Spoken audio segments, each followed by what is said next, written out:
తన వాక్యం ద్వారా మీ అందరితో మాట్లాడుతుంది. ఈ ఉపవాస దినాల్లో మనం ఎలా బలం పొందుకోవాలి, ఎలా మన శక్తి పొందుకోవాలని నాతో పాటు కలిసి పరిచయం చేస్తున్న నాతోటి మరి మిత్రుడు, స్నేహితుడు, తమ్ముడు, తన సొంత అన్నయ్యగా చూసుకుంటున్నాను. తను ఆహ్వానిస్తున్న ప్రేమపూర్వకంగా సాల్మన్ గారు.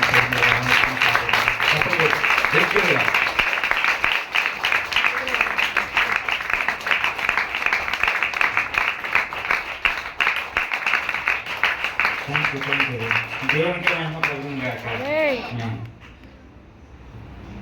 దేవునికే మహిమ కలుగును గాక.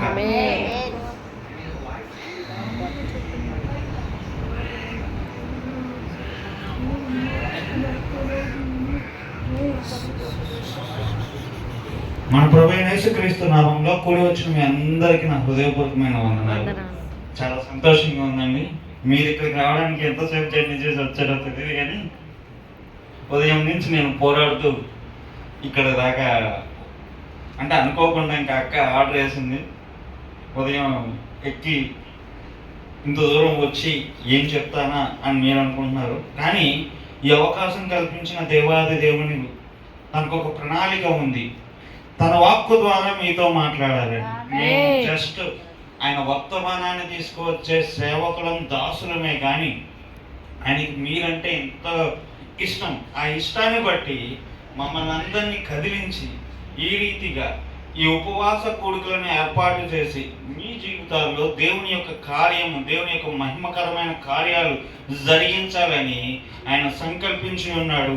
ఆయన చెప్పాడంటే చేసేవాడు. ఆయన మాట ఇచ్చి నెరవేర్చకుందన ఆయన వాక్యము ఏదైనా సరే అది తూచా తప్పకుండా మన జీవితంలో జరిగి అది ప్రజలందరికీ ఎదుట దేవునికి మహిమకరంగా జరుగును గాక. ఆమేన్. మన భారతదేశంలో తెలుగు ప్రాంతాలలో, మన ఆంధ్ర ప్రాంతాలలో మొట్టమొదట సువార్త ఏ ప్రాంతానికి వచ్చిందో మీకు ఏమైనా ఐడియా ఉందా? అప్పట్లో బాగా